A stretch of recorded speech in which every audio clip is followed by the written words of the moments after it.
Let the word go forth from this time and place to friend and foe alike. This is preeminently the time to speak the truth, the whole truth, frankly and boldly.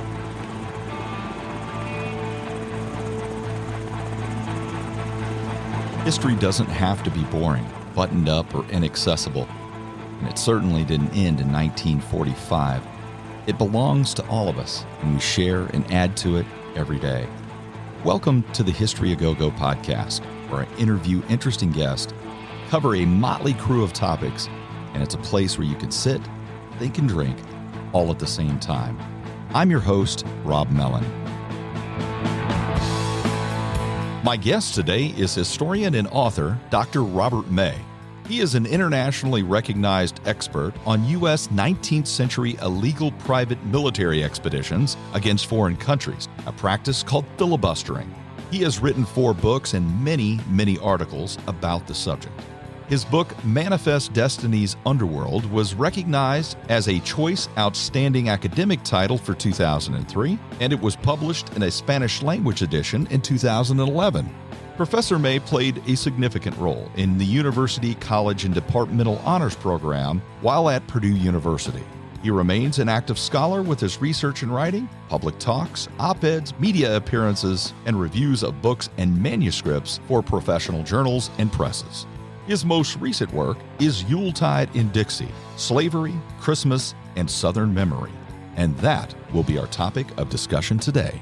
Of the book, H. Slavery, The History of Slavery says, Yuletide in Dixie is a masterful study of not only the intersection of Christmas traditions and slavery, but also the collective ideology that supported the institution for centuries and continues to haunt historical memory today. And we are very pleased to have the distinguished professor, historian, and author with us today. Welcome, Dr. May. I'm glad to be here. Thank you. I'm wondering, through this research for Yuletide in Dixie, did it dampen your enthusiasm for the season at all, or can you still enjoy Christmas? Oh, well, I don't know too many people who don't enjoy the season and the gaiety and the lights and all that. But yeah, definitely, I think about it somewhat differently, and I think about it more politically than I certainly did growing up, or even in college, or even through most of my career as a professor and an academic historian. I think all this stuff kind of dawned on me gradually, and it was very late in my career that I started really questioning things deeply about Confederate memory. I mean, I was always critical of bondage, and that's pretty obvious, but the more subtle stuff about why we shouldn't be, worshiping Confederate generals and flying Confederate flags and all that. And I did start writing op-eds on that issue pretty early. I think I was one of the early people coming out on that issue. But it was something that came late in my career, just immersing myself in Southern history and Southern diaries and letters for literally decades. After a while, you start asking new questions and you start thinking about things a little more deeply. So, yeah, I think about it much more politically now than I did years ago. Dr. May, it is tradition here to accompany the conversation with a special brew. Today, we have Christmas Ale from the Great Lakes Brewing Company of Cleveland, Ohio. This ale is a holiday classic, fully decked with fresh ginger, cinnamon, and sweet honey. Christmas Ale is a perfect complement with some great holiday treats. In fact, if you go to the Great Lakes Brewing Company's website, they have some cool Christmas recipes you can try, including Christmas Ale apple pie and Christmas Ale party punch. Remember, the best way to enjoy an episode is with one of our featured brews. I would also like to ask you to subscribe to the podcast. Simply click on the subscribe button on the directory that you use and get the newest material immediately when it is published. Subscribing is the only way to get the new shows right away. And to the ever-expanding list of supporters and listeners from 75 countries and thousands of cities across the globe, I would like to say thank you. And now I raise my Christmas ale very high. And from the History A Go-Go family to you and yours, Merry Christmas and a very Happy New Year. Your book focuses on the connection between Christmas in the antebellum South and the eventual downfall of the Confederacy, and that's an interesting concept to say the least. And we're going to get to the impact the holidays had on slavery specifically, but let's begin with some differences in how Christmas was celebrated in the South and how it was or wasn't observed in the North. Sure. Well, I think we have to realize that the commercialized customs that we associate with Christmas, having to do with things like Christmas trees and Santa Claus, by the time of the Civil War, they were pervasive in much of the country. And so I think in many ways, stripping out for a second the racial component, Christmas in a southern city like Charleston or New Orleans would have the same kind of shopping ferment and all that you would have in New York or Philadelphia. And of course, a lot of the Christmas customs kind of germinated in New York with Clement Clark Moore's The Night Before Christmas and that kind of stuff, and the old Dutch traditions.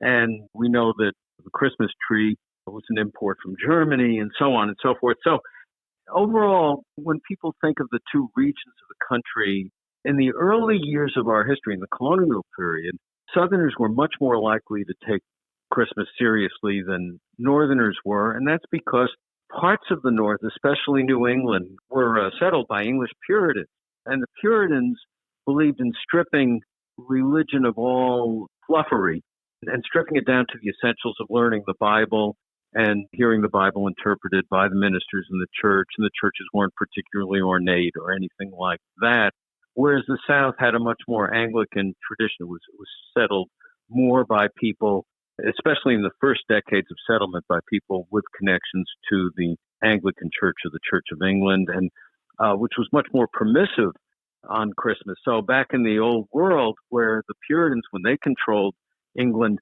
tried to literally outlaw Christmas celebrations, you have just the opposite with the Anglicans. And so there's more of a Christmas tradition in the South.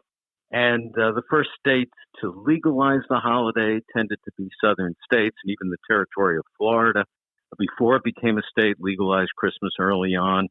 In some ways, the South was ahead of the North for a long time, but by the Civil War, things have evened out. So there are only pockets. I mean, the Puritans did not control the North New England for very long, and there were pockets of the North that were controlled by people who settled from New England and moved westward and that kind of thing. So there were always some parts of the North that didn't celebrate Christmas and where people worked on Christmas. And there was still some resentment of Christmas holidays or resistance to it in parts of the northern pockets.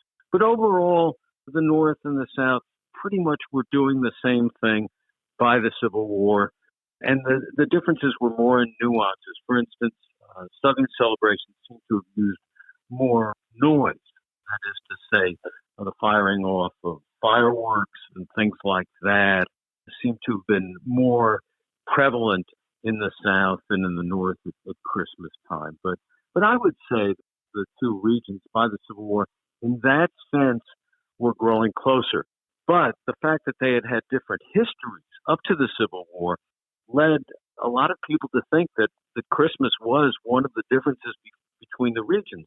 And when Southerners went into the Civil War and created the Confederacy, they often defined themselves partly by Christmas. They said up north, the kind of civilization they've created is a very sober, serious civilization in which they don't know how to really enjoy Christmas. And that's one of the things that makes us distinct down here. We know how to celebrate Christmas the right way with much more enthusiasm. We are a different people than Northerners. And of course, that was part of the Southern propaganda for the Confederacy, that a different people should have its own nation.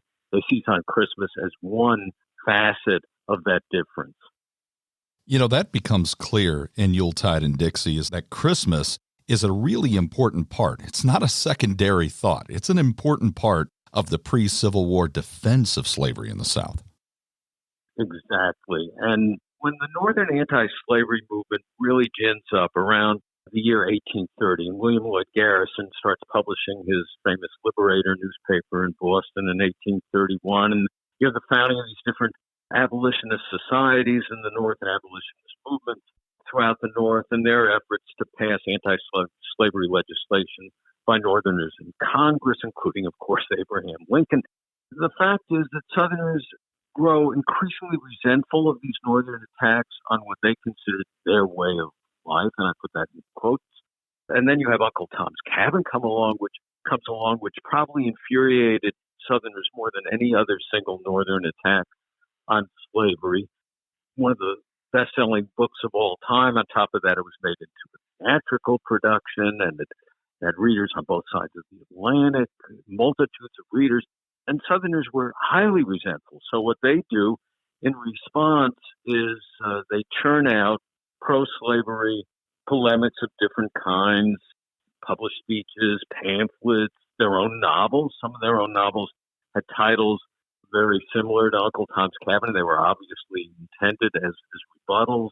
And there's a constant theme in these books and speeches and so on that Southerners treated their slaves really well, contrary to what Yankees were saying about them, and that you could find evidence of this at Christmas time when they gave them wonderful presents carefully thought out in advance, and they threw them huge feasts with all sorts of lavish custards and puddings and this and that, and huge amounts of meats and copious amounts of liquor, and they threw them wonderful dances, and they gave them many days off from work, and they gave them freedom to go wherever they wanted, do whatever they wanted to do. They could visit friends on the plantations, go into the cities, all that kind of thing.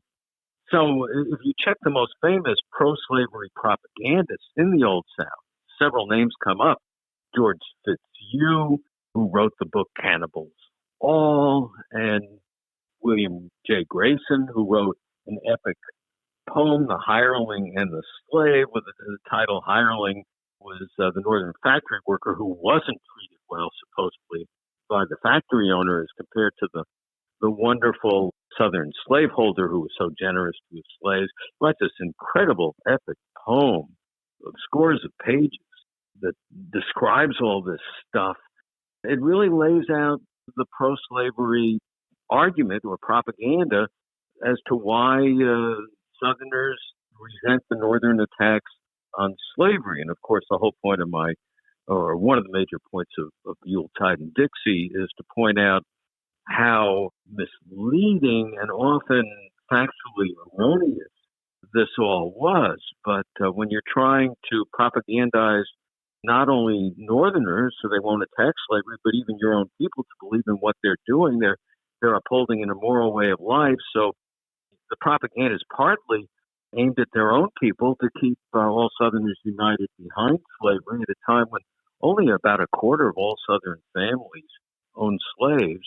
There was always danger, a strong anti-slavery movement in the South, and there were a few cases of this sort of thing, the most famous one being probably Hinton Helper's book, The Impending Crisis, which was an attack on slavery by someone speaking out on behalf of the South's non-slaveholding whites. But anyway, yes, you're absolutely right, Rob. Southerners made a big deal about how they supposedly proved their own humanity and their worthiness to own human beings. That's really what they were saying. We are worthy to own human beings because we give them Christmas presents and big barbecues on December 26th or whatever. So, yes. Just as is true today, people celebrate Christmas in many different ways, and that, of course, was true in the South. And you mentioned some of the celebrations on typical plantations. There was a game, though, that seemed to be kind of widely practiced in the South that you bring up in your book. Would you explain the interesting holiday game called Christmas Gift? Yes. First of all, let me emphasize that there were a lot of different traditions connected with Christmas in the South. But Christmas Gift is perhaps the most pervasive one that we know it existed because it's not something that's just mentioned in one or two accounts. Countless white slaveholders in their memoirs and in their letters at the time mentioned Christmas gift. And the enslaved people, when they ran away from bondage, escaped to the north, became what we call fugitive slaves, they too talked about the Christmas gift sometimes. And later on in the 1930s, when one-time enslaved people gave thousands of interviews to interviewers during the New Deal, and these interviews have been collected and published. They mentioned Christmas gifts, and then there are accounts by travelers who went through the South. There are accounts by newspapers, just about fiction writers. Everyone. There are simply a lot of accounts of Christmas gifts, and it was very, very interesting. You have to realize that what the master wanted to do over the Christmas holiday was sort of reinforce a psychology of slave contentment with bondage. And they realized that all year long they had total control of their slaves. They could whip them, they could sell them, or they could humiliate them. And so they also realized, they were smart enough to realize that enslaved people, if they were going to at least never revolt and resist the temptation to run away, that giving them a few psychological victories along the way might defuse the anger that many enslaved people had against the system. And so they came up with this game called Christmas Gift, and it's not clear who originated it. It may have originated with the enslaved people themselves, may have originated with the masters, but whoever started it, the masters certainly played along. And it worked this way. On Christmas morning, sometimes it was all the slaves of the plantation, but often it was just the household servants. The rule was that if you surprised anyone on Christmas morning and you yelled Christmas gift at them, and the way they usually spelled it was with an apostrophe after the F. They didn't pronounce the T, although sometimes they did. But you could spring out from any hiding place and scream at the other person, Christmas gift. And then the person that you surprised was supposed to give you a Christmas present. Well, the enslaved people were allowed to hide anywhere in the mansion. They could sneak into the master or mistress's bedroom on Christmas morning. They could be in a closet. They could be anywhere. They would jump out, yell Christmas gift, and then the slaveholders, sometimes the slaveholders' children, would fork over something, good-naturedly usually. And this is a story, there's even a William Faulkner story that has an incident of Christmas gift in it that I mentioned in my book from much, much later in Southern history. But it was a game that let basically the masters and their children, mistresses and their children, they didn't try to win the game, because what could the enslaved people give them that they really needed? The idea was to pretend it was a match of sorts, a sporting event almost, and that they always lost. The enslaved people got a temporary one-day victory. The master handed over a gift that he probably was planning to give them anyway, and they had a temporary triumph over their master. This is sort of an inversion of roles. It did nothing to resolve the glaring abuses of enslavement all year long and the exploitation connected with it, or the horrible conditions that many enslaved people suffered through on a daily basis. But it helped. Some people have compared it to a safety valve, where you might have like a steam kettle and you're letting off steam. It gave the enslaved people a chance to blow off some steam over the holidays so that they would be less likely to try to escape over the holidays when, of course, the master's guard was down. He was too busy partying himself to keep a close eye on or to keep as close an eye on his enslaved people as he did the rest of the year. So it was a way to ward off enslaved people trying to run away over the holidays. It was one of many ways they used over the holidays. And then also it obviated the likelihood in their minds of their people joining some kind of a rebellion or resistance to slavery over the holidays. There were a lot of worries that the slaves would take advantage of the fact the owner's guard was down over the holidays and rebel, even split their master's throats.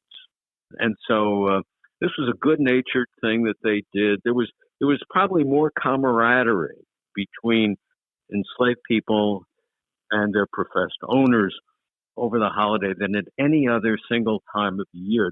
The man who supposedly fired the first shot on Fort Sumter, Edmund Ruffin, Virginia slaveholder, actually invited his servants down to his cellar to watch a magic lantern show. It was an early version of a slideshow together with him on Christmas. There are accounts of enslaved people being invited onto the master's porch to watch fireworks together with the master's family on Christmas, that kind of thing. It was all a way to defuse tension that was naturally present all the time in the Southern labor system. I was struck by the ritualistic nature of giving and receiving Christmas gifts on the plantation, but in regards to that gift giving, were many of those gifts just items that the slaves would have received anyway, and the planters simply wait until Christmas time to hand out these items as presents, but they were going to be items that they received anyway, like shoes? Yes, exactly.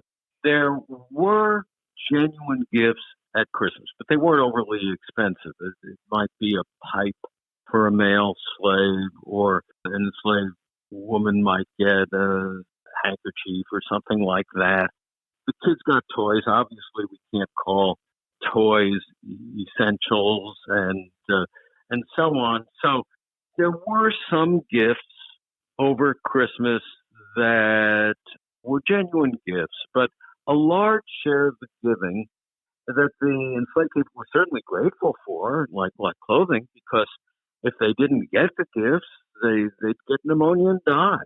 So they were thankful for the gifts, but they were things that if they hadn't been given out at Christmas time, they would have been given out at other times of the year. And so you're absolutely right. It was often done, again, ritualistically, to kind of drum in the master's control over the whole situation.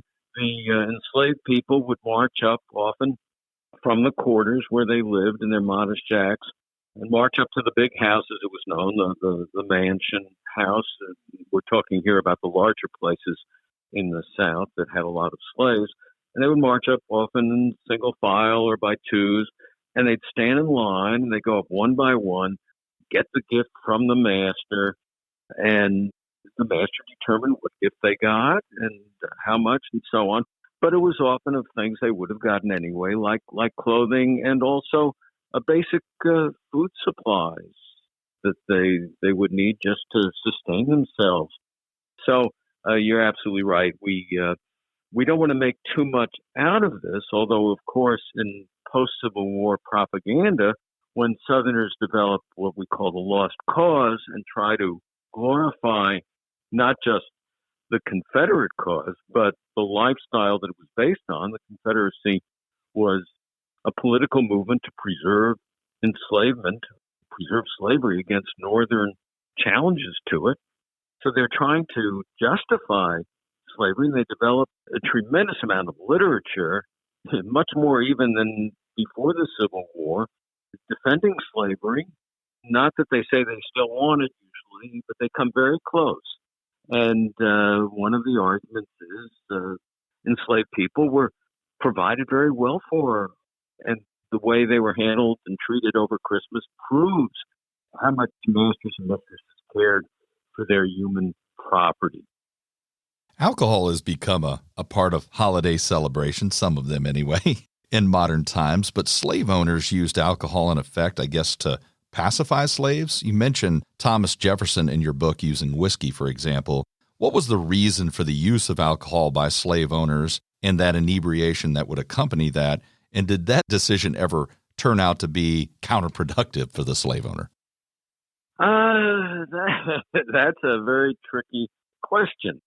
They did distribute copious amounts of liquor at Christmas. And it's one of the things that's commented on the most in the ex-slave narratives, these interviews that surviving black people in their 80s, 90s mostly gave to writers of the New Deal in the 1930s. And they would talk about all this booze. Now, a few of them would mention masters who were into the temperance movement, because there was a strong temperance movement in the South before the Civil War. And some masters didn't drink themselves, and they didn't allow enslaved people to drink over the holiday. And there were some masters that worried that enslaved people, if they got too much liquor, might get violent. And of course, we know that there is a connection often between violence and liquor. So that wasn't an unreasonable worry. But overall, the common wisdom, you might say, among the slaveholding class was it made more sense to give them liquor over the holidays so they could blow off steam, just as they allowed their bond people to win at games of Christmas gift. The idea was another way to let them blow off steam, get rid of some of that tension that they have all year long, is to let them get drunk if they want, but certainly give them liquor. Sometimes the liquor was controlled. You might get just one or two glasses of spiked eggnog on the master's porch on Christmas morning. But you also might be given as much as you wanted. And too many enslaved people commented on that in their later interviews to deny that that was the case. The problem you get into is undoubtedly, in some cases, the master's purpose was more insidious than what I just described. And Frederick Douglass wrote about Christmases in bondage in his narrative of the life of Frederick Douglass, which is one of his 3 autobiographies. And he talked about it. And what he said was it was really a way that the master could degrade the slave and make himself seem superior. If the enslaved worker got drunk, it was embarrassing and humiliating, and the master had sort of a psychological edge over the slave. Another escaped slave who wrote about his experiences with liquor and Christmas was Francis Frederick. And he actually said the master went so far as to force the people to drink, and then when he got them drunk, assemble them around him and say, look, this proves to you that you are incapable of self-government. You are incapable of managing your own affairs. Wow. You should be grateful that us white folk are taking care of you. So, as with everything else, the more you probe into it, the more cases you read, the more you realize this is a very complicated story. I wouldn't claim that every Southern master did it maliciously.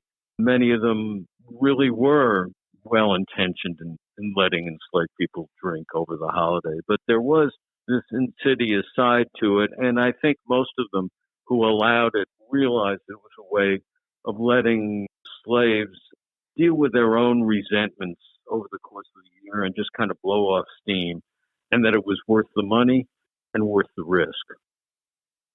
What comes through in Yuletide and Dixie is that in the antebellum South, Christmas is just not about the popular culture of the time.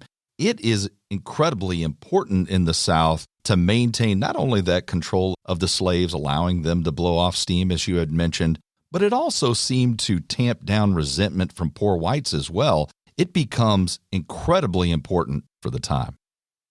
Yes, it's a unifying thing for all white classes, and it carries into the Civil War when you have a definite effort by people. One way you can keep up spirits is trying to maintain a normal Christmas for the entire society. And they try so hard, and for a year or two, they get away with it in a lot of places, but that's going to break down. But before the war, there were often attempts by wealthy slaveholders to invite poor white folk over to their places to celebrate Christmas for a holiday party. And it was a unifying kind of holiday for Southern whites. And in the Civil War, it's important for them to keep up the pretense that things are normal. They do this with their enslaved people. So in many places, they keep trying to give them presents as long as they can, keep trying to let them travel a little over the holiday for as long as they can until the pressures of war get to be too much. You mentioned in your book that for many plantation owners during the holidays, it's business as usual. I have two questions. How common were slave auctions and sales during Christmas time? And then were slaves ever given as Christmas gifts?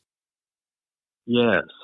If I were to say what perhaps the most shocking part of Yuletide and Dixie covers, and I give a whole chapter to it, and I'm not sure any prior book related to the subject or enslavement has given any attention to this, is the fact that there were transactions in human bodies throughout the South over the Christmas holiday period, roughly from, a day or two before Christmas until New Year's. And that's why I call the chapter Human Trafficking on Jesus' Birthday, because it goes on in different forms. Southerners conducted business over the holidays, especially Southern men, despite the impression you might get from some readings that all they did was party. And one of the kinds of businesses they did was transactions. They might go to a slave estate sale where someone's died and they're breaking up the estate and trying to figure out what they should do with the enslaved people. Are they going to go to different members of the family? Are they going to sell them off? And sometimes there were estate sales over the holiday. There were advertisements posted in newspapers over the Christmas holiday. And I don't have a bead on exactly how many of these things went on, but I do give examples. Some of it's really disconcerting. I even give an example of one person who decided it was kind of like taking your purchased goods back to Walmart today and asking for a refund. Wow. An enslaved person had been purchased from an owner who turned out was apparently had cancer. And the purchaser wrote back and said, "What are you going to do for me? I've made a bad investment. What are you going to do?" And so the seller said, "Well, I'll give you a discount, or you can return the woman." And the buyer decided to return her. I mean, to read this kind of stuff is just bone chilling. I was really shocked when I read an account of one former Ohioan who had moved to Lexington, Kentucky, the home city of the famous Henry Clay. And he moved to Lexington, Kentucky, and he goes to church on Christmas Day. And he hears this sermon and then goes out onto the street. And as he makes his way down the street, there's a ruckus and the sidewalk's blocked. And basically he runs into people bidding on a slave. I mean, they're bidding to buy the slave at the lowest price they can. And he points out how incongruous it is that you can have a message of peace in the church and goodwill to men and that kind of thing on Jesus' birthday. And then you go out into the street and a slave auction is going on. Now, I would guess overall that there were many fewer sales over Christmas than there were at other times of the year. But I don't know that for a fact, and I don't know of any statistical study that's been done. But I think a lot of business did shut down. I think we need to keep sight of what was still going on, but there was a decline of business activity at Christmas, and I would guess there were fewer sales at Christmas time. But it seems to me that it's a case of the exceptions that don't prove the rule. That is to say that if most Southern masters gave their slaves Christmas presents, all well and good. I mean, the slaves would have much rather had Christmas presents than not had them. But I think it's also significant. I think the minority of cases are significant for showing, and we know that there were slaveholders throughout the region who didn't give their enslaved people any Christmas at all. We have lots of records on this. And we know that there were masters throughout the region who gave their enslaved people 1 or 2 days for Christmas. Whereas the myth is, and I've seen this even in many modern history books, where very well respected historians have claimed as if it was universal everywhere in the South that every slave got a week off for Christmas. And that's just not the case. There were many who got 1 or 2 days off. There were others who would have gotten a week off, but the master didn't like the way they picked cotton, decided they were too lazy. They weren't working hard enough during the year. So Christmas was also a time for punishment. You got even with your workers who you felt were malingering or what have you, and you might deny them a Christmas celebration. And there were whippings over Christmas. I give lots of cases of whippings over Christmas. Did the majority of enslaved people get whipped over Christmas? Obviously not. It's the minority that are important in the mythologies that have grown up about Southern Christmases.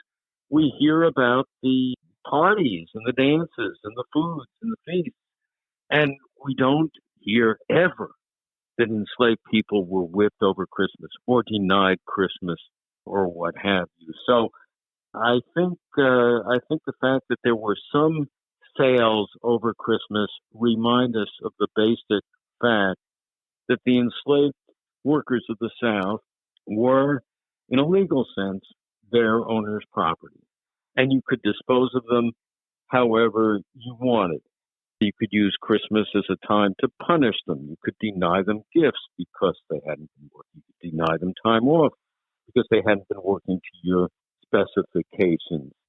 And so I think we need to be very careful in, accepting any view that presents Christmas as a good time. Superficially, it was undoubtedly the most enjoyed day of the year for probably the majority of enslaved people in the South. But we need to remember that most of these people, probably over 90% of them, maybe closer to 100%, would have preferred freedom if they had been given the choice for all the Christmas partying that they got. But we can't lose sight of the nuances of Christmas's meaning, both for the master and the enslaved person. And we've given all this attention to the parties that Black people got over Christmas in the Old South. And we've literally ignored completely all these other aspects, the sales, the punishments, the denials of treats, all sorts of things that were ways that the master manipulated his enslaved people or her enslaved people so that they would work better in the future. How did the Civil War affect Christmas traditions in the South? I'm very sure that Christmas 1864 is a little different than Christmas 1860. Yes. As the war went on, Christmas customs changed. First of all, they tended to just decline in terms of celebration, in terms of the gift giving, in terms of the parties, in terms of the feast, and all that, because for one thing, you had the Union blockade, which cut a lot of commercial traffic out of the South. During the Civil War, it was simply hard to find things like toys after a while in many areas, and food became scarcer and so on. So that affected things. As the Union Army invaded much of the South, it was kind of hard to hold celebrations in many areas. Sometimes the Union Army would raid on Christmas Day. So that affected things. With the Union Army present, you had to spend more time worrying that your enslaved people were going to be running away. And many of them, in fact, did use Christmas to run away. There was one incident where over 40 enslaved people from one place ran away at the same time over Christmas. The dynamics of the master and slave person relationship are going to change because although the master wants to give his enslaved people their usual Christmas gifts to keep them in tow, you often can't afford it or can't acquire them. And so what do you do on Christmas morning? Well, the slaves might start playing Christmas gift And I've run into a number of accounts where the masters basically just cry or break down or pull the covers over their head. If they're in bed, so the enslaved kids come in asking for a Christmas gift. Christmas morning, you pull the cover over your head because you can't answer them. You don't have a Christmas gift to give them just because they're yelling Christmas gift. So all these customs are going to change over the holiday in profound ways. And there's a lot of sadness in Southern homes over the holidays. A large percentage of Southern men folks served in the Confederate Army. Most of them did not get any kind of Christmas leave. It was very rare in the Army. The manpower was too desperately needed. And then so many of them died. Over 200,000 of them died. And then others are in Yankee prisons, and some of them have been wounded. And it's a very, very sad time. There was a phrase they used a lot in the Civil War called the empty chair, which alluded to the fact that your menfolk simply weren't around to enjoy the holiday. And the enslaved people, they could pick things up, the nuances of what was going on. If you're white folk, you're going to overhear the white family talking about where the Yankee troops are. You're going to hear conversations about the danger of invasion here and there. You're going to see the sadness. And a lot of the white efforts early in the war especially go into charity events over Christmas to raise funds or Christmas meals for the Confederate troops. And so all of a sudden, the self-enjoyment on the part of the whites is deferred for other things. And so the whole climate, and there are certain areas where Christmas celebrations are going to continue, but there's a danger of slave revolt over the holiday now because there are so few whites around to keep watch. And it's a strange time. There's some cases of the Confederate government actually having to divert troops over Christmas because of fears of slave rebellion, and troops that should have been used somewhere else are deployed just because of rumors of possible slave revolt in a given area. So the holiday, we have accounts of people living it up over Christmas in the Confederacy right till the end of the war. And there were even a few slave sales. You can find records of slave sales almost to the end of the Civil War because some Confederates persisted in the belief that the Confederacy would win the Civil War. If the Confederacy wins the Civil War, the slave labor system will go on indefinitely. So there are some slave sales right up almost to the end of the war. But things are changing. And, of course, many enslaved people are escaping the Union lines where some of them have a very different kind of Christmas experience. And some of them are put into uniform and join the Union Army. And it's a different world. So, yes, the Civil War means profound change for Christmas celebrations throughout the South, though there are some consistencies in areas that the Union Army, especially in areas the Union Army hasn't touched very much. You referenced this already. Would you discuss the importance of the New Deal WPA efforts to interview former slaves during the Great Depression? And then there's some skepticism that you have in some of these accounts because the nature and the location of when these individuals are interviewed.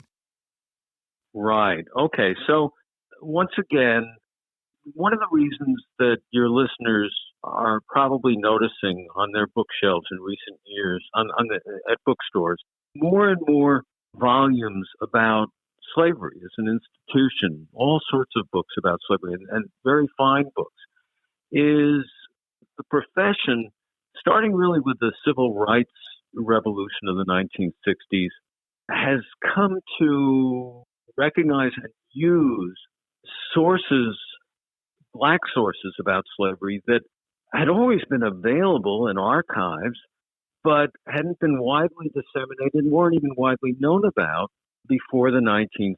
And then we had this wonderful publication of all these volumes of slave interviews with writers that the New Deal employed. The New Deal is possibly remembered best for its various government employment programs. And of course, we know workers hired by the federal government under FDR's New Deal built airports and schools and did all sorts of things. They painted murals in many cities, and many of these murals still survive. And one of the things they did to put people to work was the New Deal had this federal writers project, and they hired all these unemployed writers to go out and interview still living people who were once enslaved. And they came in with a set of questions that were standardized, and then they let these people talk. So some of these interviews are rather clipped, and some of them are pretty long, go on for many pages. And they've been just a wonderful resource for historians who've been trying to get the Black perspective on bondage. And I can guarantee your listeners that if they have read any of these books recently on slavery and race, and if they look at the notes at the ends or at the bottoms of the pages, they'll see these interviews. There's a major set of them that was published in 3 series by George Rawick called The American Slave, a Composite Autobiography. But there have been many other publications. Sometimes a historian will just publish a volume of interviews just with former enslaved people from a single state, that kind of thing. At any rate, they're available. The problem is that most of the interviewers were white. And it's the Depression. They're being interviewed in the South. They're not living in, Oberlin, Ohio. They're living down near Montgomery, Alabama, or someplace like that. And it's a time of very rigid segregation in the South and discrimination. Those that have jobs have to be careful of what they say to a white interviewer. What happens if they seem to be angry and militant and resentful of whites? Might affect their employment somewhere. This was a time when you could be killed if you said the wrong thing in the South. Not that we've conquered all those problems today, obviously. But you didn't have the vote. There were no Black politicians who would defend you, that you could complain to about anything. You had to be very careful what you said and who you said it to.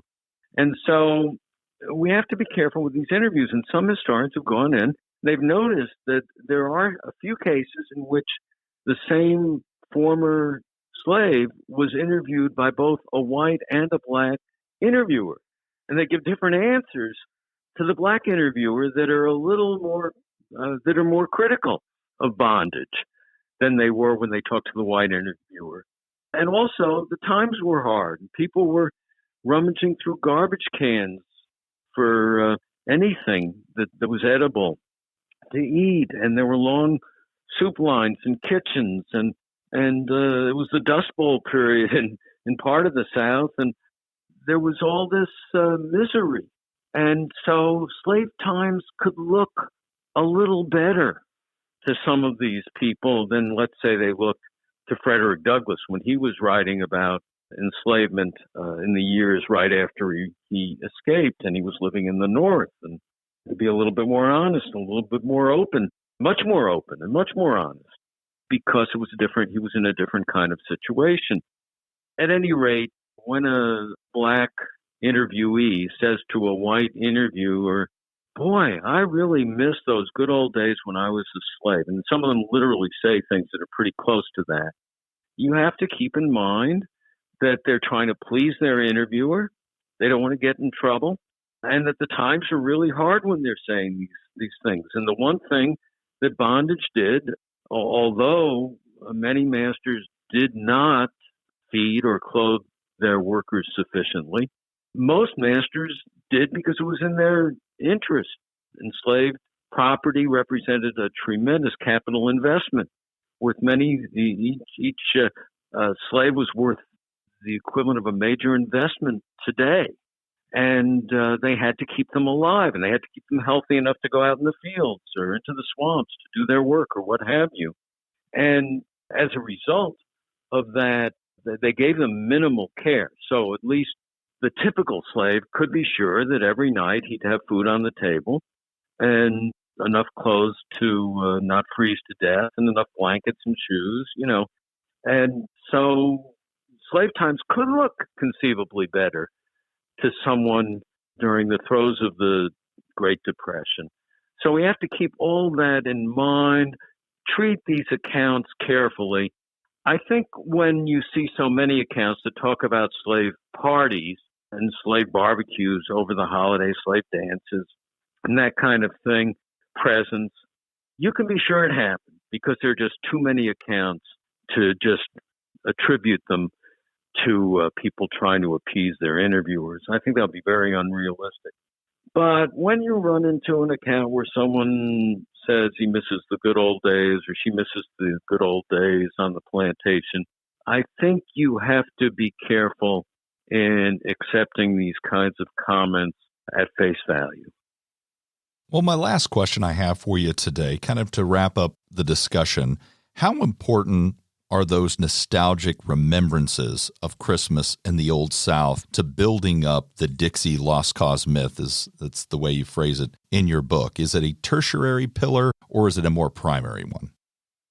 Oh, well, let's put it somewhere in between the two, I would have to say, because what I have found is that there were scores and scores by both male writers and female writers in the South after the Civil War of books, poems, short stories, there were public speeches and so on, memoirs, giving a very romanticized, nostalgic view of Christmas. And some of this stuff was written by the same people who were involved in fashioning the lost cause in the first place.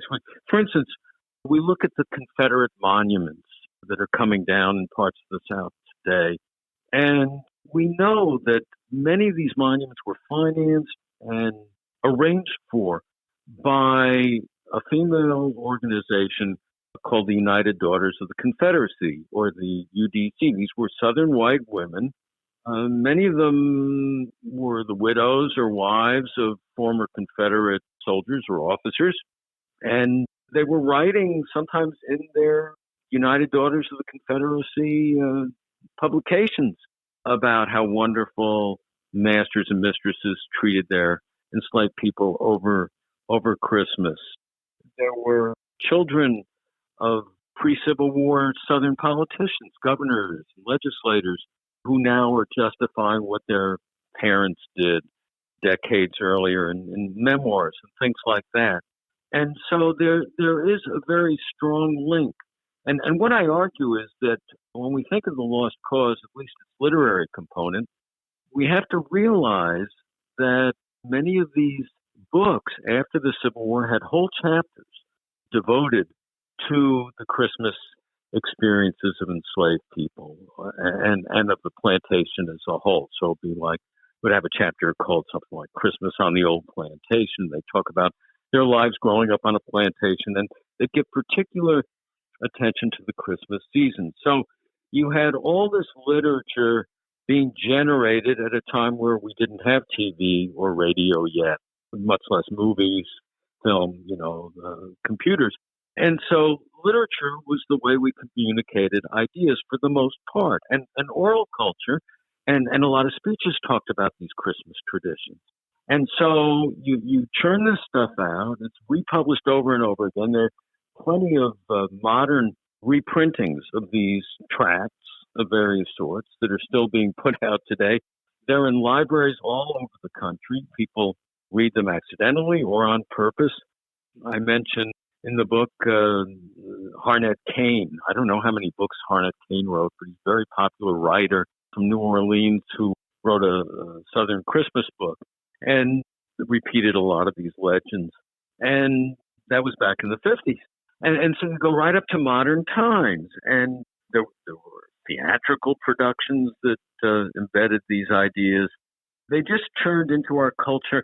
Children's magazines printed this stuff. There were illustrations of enslaved people after the Civil War. They were published in our leading magazines, Ladies' Home Journal, the Harper's Weekly, Leslie's Illustrated magazine, all these different magazines. And they even had illustrations with slaves still caring so much about their former masters, they're bringing them gifts well after the Civil War. Well, this didn't necessarily happen that much. Who knows? It's the figment of some artist's imagination, perhaps.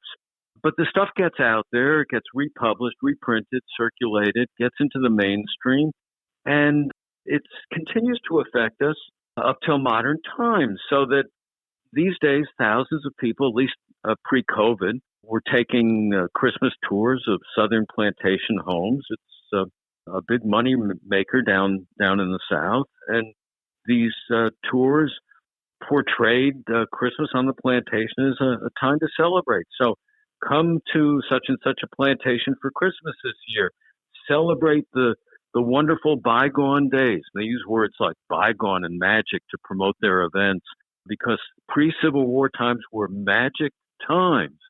And it just makes me want to gag, because I'm not saying that some of these places haven't started in recent years giving a lot of attention to the Black Christmas experience, at least in the sense of what foods they were likely to eat, what their routines might be like in their slave cabins, and so on and so forth. But for decades, no attention was given to African Americans at these plantation sites, other than to have liveried, well-dressed servants meet you at the door and guide you to the right room. Maybe you're going to get to interview with Dolly Madison or shake President Madison's hand if you visit Montpelier. So you're not told in advance that there will be anything serious told to you about what the enslaved Christmas experience was really like. And you go to this happy occasion, and people who went on these tours complained. It was very offensive. Sensitive people who went on these tours would take them and say, "Oh, there was nothing really about enslavement on them," and the tour guide seemed embarrassed to even talk about slaves at the place. And so it seems to me that by glorifying what we call the Southern way of life, the plantation way of life, pre-Civil War South, by glorifying them, there's kind of a very insidious contribution to the racial gulf in America today, to a lack of realization for how much we need to critically look at enslavement and what it meant in the South, that you can't just sweep it under the rug, that we do need to discuss it in our schools. And I think it's been a very insidious thing, and it certainly has contributed to the demand that Confederate monuments stay, that some people fight so strongly for, because if more people were familiar with the kind of documents that I've encountered in my research, one would hope that they would realize that putting up a monument to a person who not only was acting treasonously, but whose primary purpose in acting treasonously was to protect the institution of slavery. And when you consider that Christmas was a way slavery was justified after the Civil War right up to the present, you have to realize that if we can deconstruct these myths and show that the Christmas experience in bondage was not the romantic, wonderful, joyous occasion that it's been generally understood to be, then we come a step toward perhaps more racial reconciliation in the United States today. Well, thank you, Dr. May. I really appreciate it. Yuletide and Dixie, it's an interesting way to get an understanding of slavery through those Christmas traditions. So thank you very much. Thank you, Rob, for having me, and I'm really delighted to talk to your listeners. And good luck to you, and have a wonderful holiday.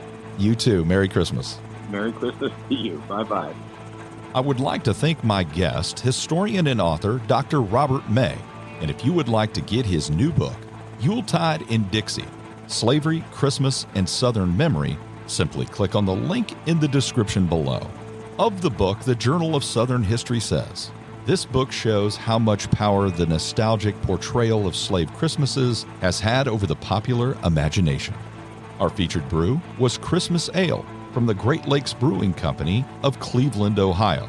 And if you liked our talk today, please share this episode with a friend. And remember to subscribe to the podcast. Once again, subscribing is the only way to get the new shows right away. For more information on the books and authors, like the History A Go-Go Facebook page. And on that page, you can listen to entire episodes of the podcast now. The music was provided by the fabulous North Carolina band Bones Fork. And if you want to check out their new album, Beautiful Circle, just click on their link. It's in the description below as well. And finally, to our growing list of listeners and supporters from more than 75 countries and thousands of cities across America and the globe, I would like to say thank you. There are many more great episodes on the way. So join us again next time when we talk, think, and drink on History A Go-Go.